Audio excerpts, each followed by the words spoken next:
ৰাইজে ভোট দিছে কাৰণে ৰাইজে জিকাব, কিন্তু কথা কেইবাটাও আছে। প্ৰথম কথাটো হ'ল ইলেকশ্যন কমিশ্যন অফ ইণ্ডিয়াই ভাৰতবৰ্ষত নিৰপেক্ষভাৱে নিৰ্বাচন চলাব লাগে, আৰু জ্ঞানেশ কুমাৰ ডাঙৰীয়া হোৱাৰ আগতেই কিছুমান গাইডলাইন ছেট কৰি দিছিল। বিশেষকৈ PN ছেছন যেতিয়া আছিলে তেতিয়া বহুতখিনি সংস্কাৰ হৈছিলে। এই সংস্কাৰ অনুসৰি তেওঁলোকৰ কিছুমান গাইডলাইন আছে যিবিলাক গোটেই দেশতে নিৰ্বাচনৰ সময়ত চলাব লাগে। এতিয়া মই চৰকাৰী পক্ষক মই ভৰসা কৰোঁ, নিৰপেক্ষ বুলি মোৰ বিশ্বাস হয়। কেতিয়াবা অৱশ্যে বিশ্বাস ভংগ হোৱাৰ থল থাকে, আৰু তেওঁলোকে এনেকুৱা কৰিছেও বহুত, যেনেকৈ SIR কৰিলে, SR কৰিলে। মোৰ সমষ্টিত মই গৰ্ব কৰি কওঁ, সকলোৱে গৰ্ব হোৱা উচিত যে আমাৰ দেশত বিদেশী নাগৰিক থাকিব নাপায়, কিন্তু বিদেশী নামত বহুত ভাৰতীয় হাৰাশাস্তি কৰা হৈছে, নামনি অসমত বিশেষকৈ সংখ্যালঘু এলেকাত।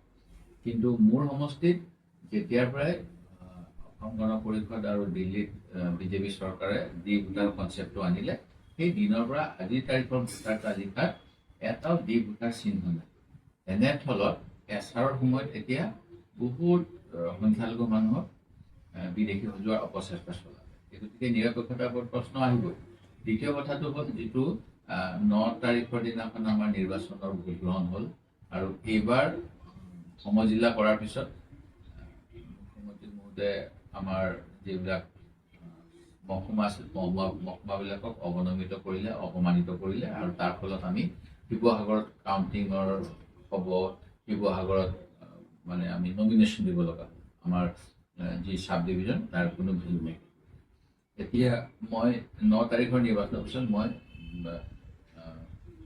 যিটো আমাৰ ষ্ট্ৰং ৰুম মই চাবলৈ যোৱা নাছিলোঁ, যিটো সময়ত মই 14 অথবা 15 তাৰিখে গ'লোঁ, আৰু গৈ পেলাই মই সুবিধাৰ লগত কথা পাতিলোঁ। তেওঁ ক'লে আমি EVM মেচিনখিনি ৰক্ষা কৰিবলৈ আছোঁ, পেপাৰ মেটেৰিয়েলৰ কাৰণে আমাৰ লগত কোনো সম্পৰ্ক নাই, আমি তাত নিৰাপত্তা দিয়া নাই। অৰ্থাৎ তাত কোনো নিৰাপত্তাই নাই। মই কেইবাটাও ৰুম যেতিয়া মোক ক'লে যে বাকচবিলাক ইয়াত থৈছে, অৰ্থাৎ পেপাৰবিলাক থৈছে, 11 number, 12 number, 13 number, 14 number, 15 number, জুমি জুমি চালোঁ, 2-এখন দৰ্জা ঠেলা হেঁচা কৰিলে। 11 নম্বৰৰ দৰ্জাখন মই অকণমান ঠেলা হেঁচা কৰোঁতে খোল খাই গ'ল, আৰু তাত কি আছে মই নাজানো। কিন্তু ইলেকশ্যন ৰিলেটেড বস্তু দেখিলোঁ, মোৰ নিজৰ চুকাফা জিলা পৰিষদ দেখিলোঁ, চুকাফা গাঁও পঞ্চায়ত দেখিলোঁ, ইত্যাদি ইত্যাদি। কিন্তু মোক তাত স্পষ্টকৈ কোনেও ক'ব নোৱাৰিলে ইলেকশ্যন ৰিলেটেড পেপাৰ মেটেৰিয়েলৰ ষ্ট্ৰং ৰুম কোনটো। তেতিয়া মই এখন চিঠি লিখি জনালোঁ। তাৰপিছত মোক আকৌ তেওঁলোকে চৰকাৰীভাৱে কণ্ট্ৰাডিক্ট কৰিবলৈ যত্ন কৰিলে যে চব ঠিকে আছে, তেওঁলোকে লগ কৰিছে আৰু সকলোখিনি সুৰক্ষিত। কিন্তু গাইডলাইনতে আছে যে EVM ষ্ট্ৰং ৰুমেই হওক বা পেপাৰ মেটেৰিয়েল ষ্ট্ৰং ৰুম হওক, দুটাকৈ চিল থাকিব লাগে, অৰ্থাৎ দুটাকৈ তলা।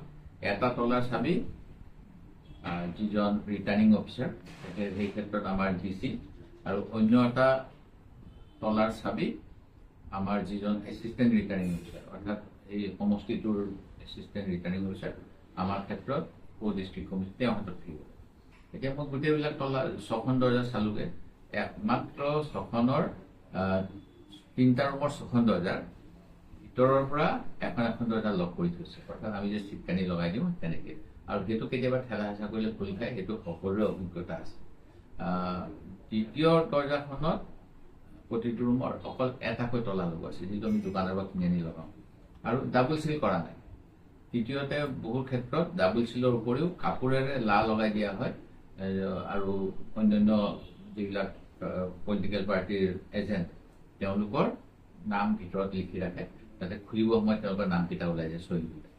সেইটোও কৰা নাই, মাত্ৰ এখন দুৱাৰত কৰিছে। এতিয়া তেওঁলোকে স্পেচিফাই কৰি দিলে প্ৰেছ ৰিলিজৰ যোগেদি যে 12 নম্বৰ ৰুমটো আৰু 15 নম্বৰ ৰুমটো পেপাৰ মেটেৰিয়েলৰ তেওঁলোকৰ ষ্ট্ৰং ৰুম।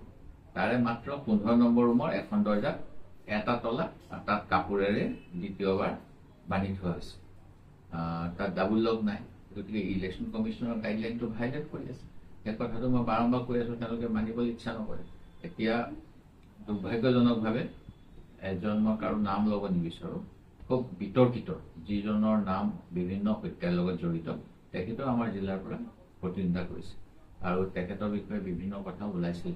কথাবিলাক মিছা নহয়, আপোনালোকৰ যদি নিউজ চেনেলটো পুৰণা, আপোনালোকে এইটো ৰিপৰ্ট কৰিছে নিশ্চয়।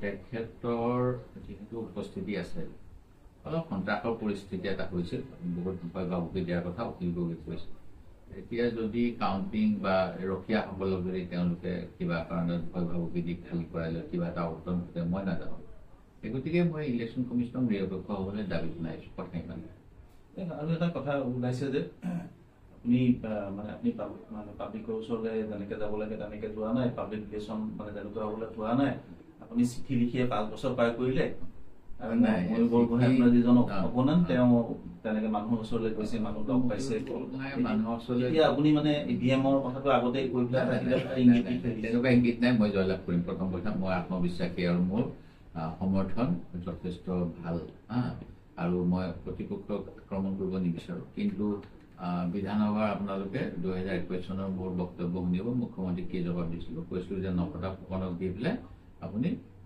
টিম অসম বনাবলৈ যত্ন নকৰিব মই ৰাইজৰ প্ৰতিনিধি মোক আপোনাৰ অংশীদাৰ কৰক চৰকাৰৰ কিন্তু তেওঁলোকে আমাৰ কংগ্ৰেছৰ বিধায়কসকলক কয় বিৰোধী বিধায়কৰ কাম নাই বিৰোধী বিধায়কে গাখীৰ নিদিয়ে তেওঁৰ গৰুকেইটাই গৰুৰ নিচিনা তেওঁ বিধায়কক তুলনা কৰে পুতলিটাকে গাখীৰ দিয়ে যাৰ কাৰণে মই গৰুৰ দানা পঠাব লগা হৈছিল ভৱেশ কলিতালৈ এটা সময়ত আপোনালোকে জানিব সেইটোও বাতৰি পাইছিল কাৰণ তেওঁ গৰুৰ লগত বিধায়কবিলাকক তুলনা কৰিছে সেইবিলাক তেওঁ হাওৰাৰ বাই ইলেকশ্যন সময়ত ঠিকেই নহ'ব ময়ূৰ বৰগোহাঁইৰ যিটো জনসম্পৰ্ক সেইটো হ'ল টাই আহোম উন্নয়ন পৰিষদৰ বিভিন্ন পুঁজি যিটো টাই আহোম জনগোষ্ঠীৰ বাবে ব্যৱহৃত হ'ব লাগে সেই পুঁজি তেওঁ টাই আহোম ব্যতিৰেক অন্যকো প্ৰদান কৰি আছে আৰু তেনেকৈ ভোট কিনিবলৈ এটা অৱস্থা তাৰ অন্য কথাবিলাক আছেই মোৰ ক্ষেত্ৰত মই যিখিনি চিঠি লিখোঁ মই চিঠি অসমৰ মুখ্যমন্ত্ৰী বা কেন্দ্ৰীয় গৃহমন্ত্ৰী বা ভাৰতৰ প্ৰধানমন্ত্ৰীলৈকে লিখিছোঁ এইবিলাক ভৱিষ্যতে ইতিহাস হ'ব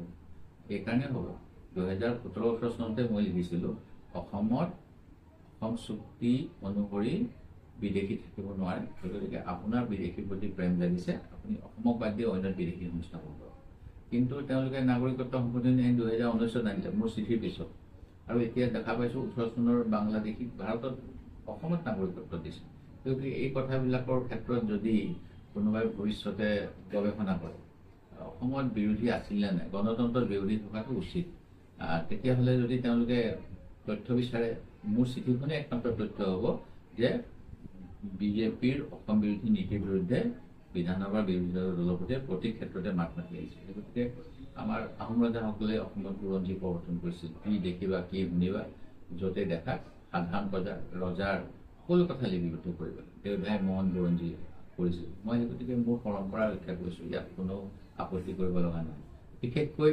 যিসকলে ইতিহাস বিকৃত কৰিব বিচাৰিছে তেওঁলোকে আপত্তি কৰিবই পাৰে যেনেকৈ বিভিন্ন মোগল চৰাই ষ্টেচনৰ নামটো কিবা কৰি দিলে সেইবিলাক মানুহৰ কথা কিমান মই গুৰুত্ব নিদিওঁ গৌৰৱ গগৈয়ে মানে এটা ডিনাৰ পাৰ্টিৰ আয়োজন কৰিছে মানে ইলেকশ্যনত ৰিজাল্ট দিব 4 মিনিট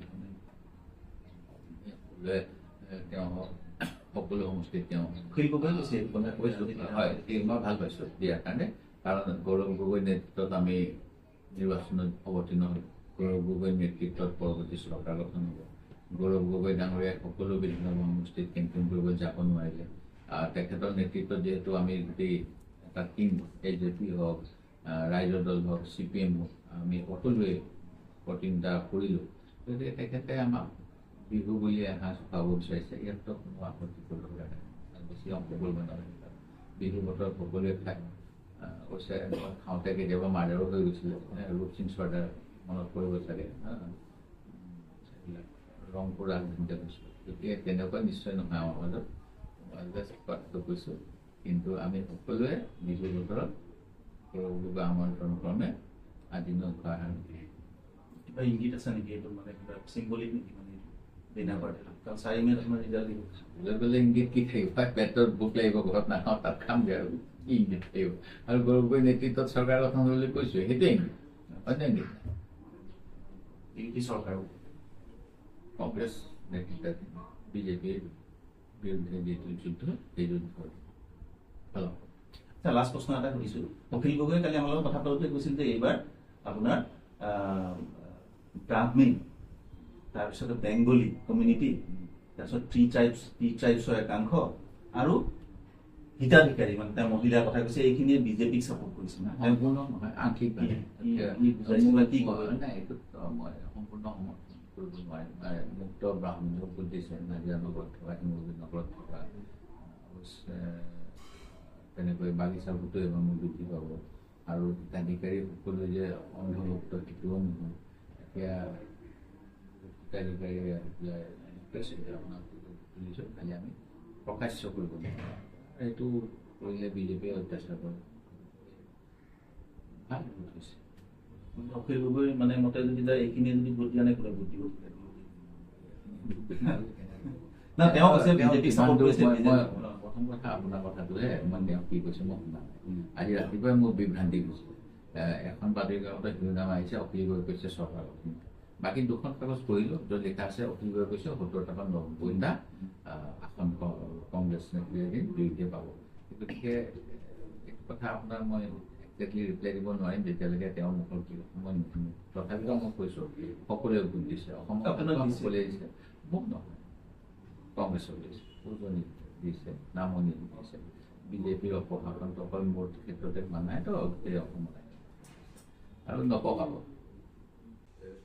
पीएम का बात मैंने नहीं सुना, लेकिन मुझे जो मालूम हुआ है कि पीएम खाली कांग्रेस को गाली देने लगा, जैसे वो पहले से ही नेहरू जी को गाली देते हैं अपना नाकामी के लिए।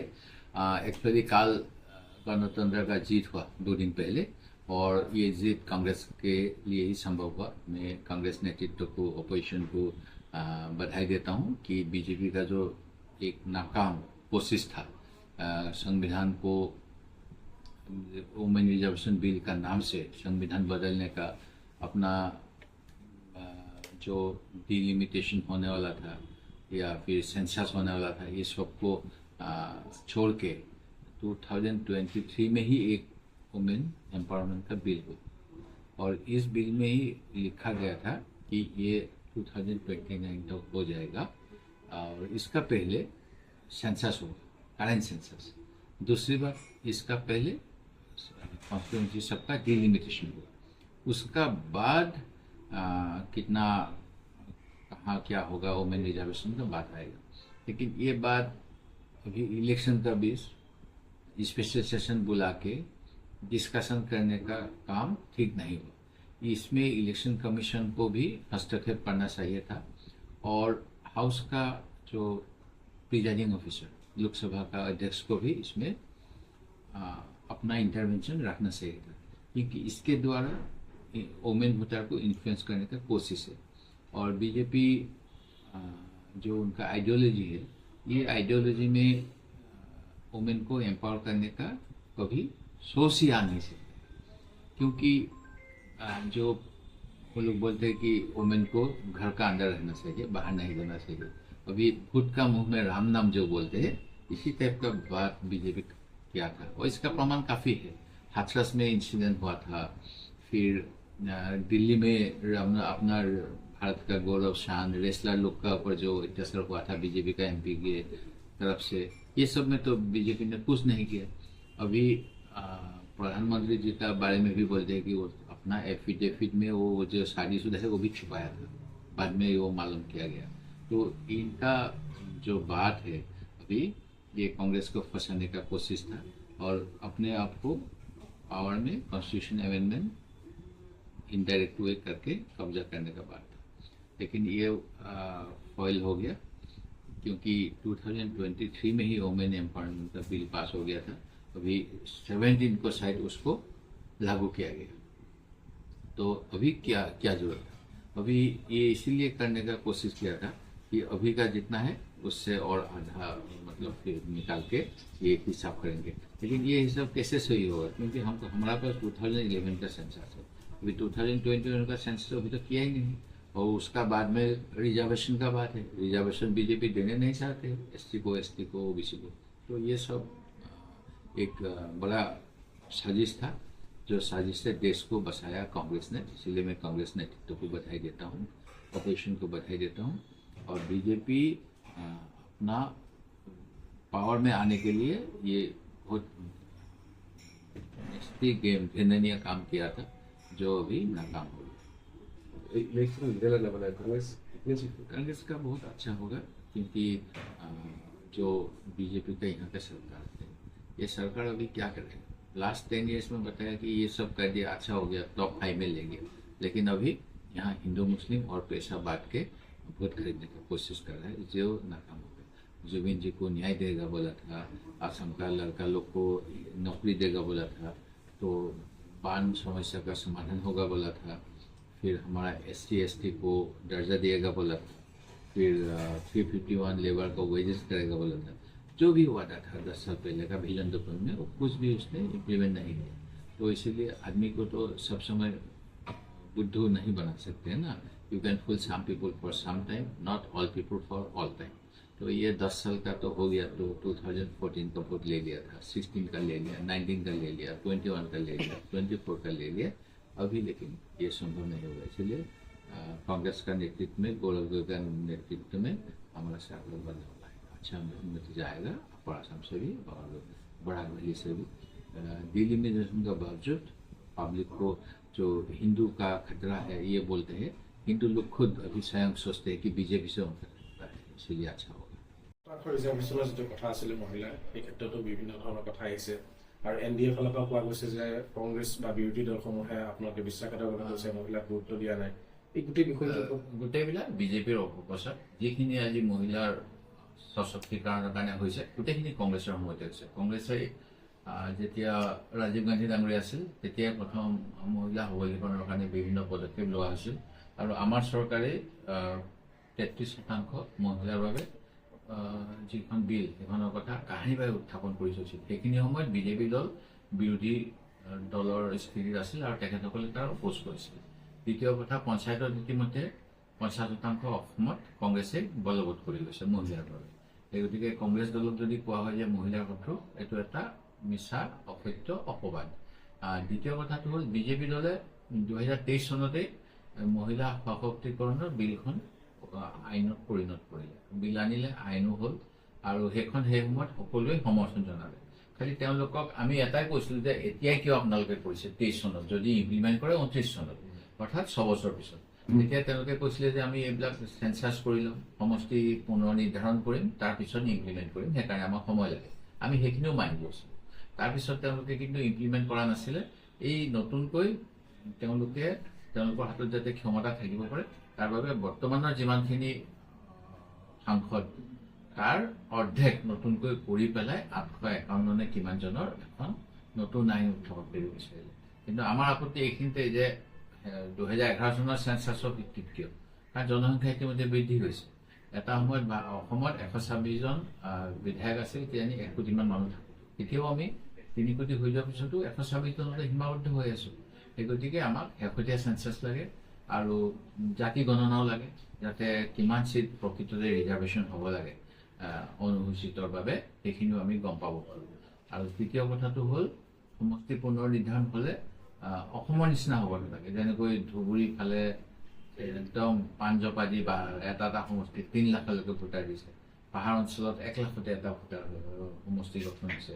সেই গতিকে এই গোটেইখিনি কথা চাই পেলাই তেওঁলোকে প্ৰকৃততে সংবিধান সংশোধনীৰ এটা ব্যৱস্থা কৰিব বিচাৰিছিল মহিলা সশক্তিকৰণ বিলখনৰ গইনালৈ। আৰু এইটোত আমি আমাৰ নেতাসকলক ধন্যবাদ জনাইছোঁ, বিৰোধী পক্ষক কংগ্ৰেছ নেতা ৰাহুল গান্ধী, মল্লিকাৰ্জুন খৰ্গে, প্ৰিয়ংকা গান্ধী ডাঙৰীয়ানী আৰু অন্যান্য দলৰ সতীৰ্থসকলক, যে তেখেতসকলে এই বিজেপিৰ যিটো কুচক্ৰান্ত সংবিধান সংশোধন কৰাৰ মহিলাৰ নামত তেওঁলোকে ক্ষমতা গ্ৰাস কৰাৰ যিটো চক্ৰান্ত কৰিছিল, তাৰ পৰা দেশখনক ৰক্ষা কৰিলে, সংবিধানৰ ৰক্ষা কৰিলে। আৰু এই দলটোৰ মুখত মহিলা সশক্তিকৰণটো এটা হাঁহি উঠা কথা। যি সময়ত প্ৰধানমন্ত্ৰী ডাঙৰীয়াই নিজৰ পত্নীকে স্বীকৃতি দিব বিচৰা নাছিল, বহুত বছৰ ধৰি ইলেকশ্যন এফিডেভিটত এই কথা স্পষ্টকৈ আপোনালোকে দেখিলে গম পাব। শক্তিৰ গইনা লৈ ৰাজনৈতিক ক্ষমতা গ্ৰাস কৰা এটা চক্ৰান্ত কৰিছিল, সংবিধানখন বদলোৱাৰ চক্ৰান্ত কৰিছিল। এই গোটেইখিনি কথা আমাৰ বিৰোধী দলে লোকসভাত প্ৰমাণ কৰিব পাৰিলে, আৰু তাৰ বাবে মই ধন্যবাদ জনাইছোঁ। এতিয়া আপোনাৰ এখন প্ৰেছ মিট চলি আছে NDA তৰফৰ পৰা, আপোনাৰ বাজপেয়ী ভৱনত চলি আছে, দিলীপ শইকীয়া তাত উপস্থিত আছে, NDA যিখিনি লিডাৰ সকলো উপস্থিত আছে। তেওঁলোকে এটা কথাই কৈছে যে আপোনাৰ বিশ্বাসঘাতক দিলীপ শইকীয়াই কৈছে যে 33% মহিলা সংৰক্ষণৰ তেওঁলোক ছাপোৰ্ট কৰে, কিন্তু কংগ্ৰেছে বিশ্বাসঘাতকতা কৰিলে, কংগ্ৰেছে মহিলা। মই দিলীপ শইকীয়া ডাঙৰীয়াক 2টা অনুৰোধ জনাম। বাজপেয়ী ভৱনত আজি এখন নটিচ দি দিয়ক, গধূলি 7 বজাৰ পিছত মহিলাবিলাকে লিফ্টেদি হওক, চিৰি দি হওক, জেং টেং যাব পাৰিব বুলি বাজপেয়ী ভৱনত। আৰু ইন্দ্ৰাণী তহবিলদাৰৰ হত্যাকাণ্ডটোৰ কি হ'ল ভালকৈ সেইটো তদন্ত কৰক, তেওঁলোকে ইণ্টাৰনেল কমিটি এখন বহুৱায়। আৰু মই তিনিচুকীয়া জিলাত বিজেপিৰ মণ্ডল সভাপতি এগৰাকী নাম ক'ব নাপায়, যিহেতু বালিকা 7-8ত পঢ়া দুজনীকৈ ছোৱালীক যে ধৰ্ষণ কৰা কাণ্ড হৈছিল, সেইবিলাকৰ কি হ'ল সেইবিলাক আমাক কওক। আৰু অসমত যে মহিলাৰ ওপৰত ইমান বেছিকৈ যোৱা সময়ছোৱাত অত্যাচাৰ হৈ আছে সেইখিনি কথা কওক, তাৰপিছত তেখেতে ভাৰতৰ নাৰীৰ কথা কওক। মোৰ প্ৰথম দিলীপ শইকীয়া ডাঙৰীয়ালে সেইটোৱে প্ৰত্যাহ্বান। তেওঁৰ দিনতে গোটেই এখন চাৰ্কুলাৰ ওলাইছিলে যে গধূলি 7 বজাৰ পিছত মহিলা প্ৰৱেশ নিষেধ। যি সময়ত নিজৰ দলীয় মুখ্য কাৰ্যালয়ত মহিলাক তেওঁলোকে সুৰক্ষিত কৰিব নোৱাৰে বুলি ভাবি এনেকুৱা প্ৰৱেশ নিষেধ কৰিছে, সেই দলটোৰ ৰাজ্যিক সভাপতিজনে আমাক সমালোচনা কৰাটো উচিত নহয়। প্ৰথমে নিজৰ ঘৰখন ঠিক কৰি লওক। এতিয়া 4 তাৰিখে কি হ'ব? লাষ্ট প্ৰশ্ন। 4 তাৰিখে খুব ধুনীয়া হ'ব। গৌৰৱ গগৈৰ নেতৃত্বত আমি সকলোৱে চৰকাৰ গঠন কৰিম আৰু বিজেপিৰ অত্যাচাৰৰ পৰা অসমবাসী মুক্ত হ'ব আৰু যিমানবিলাক দুৰ্নীতি সকলো তদন্ত আমাৰ সভাপতিয়ে কোৱাৰ নিচিনাকৈ আমি তদন্ত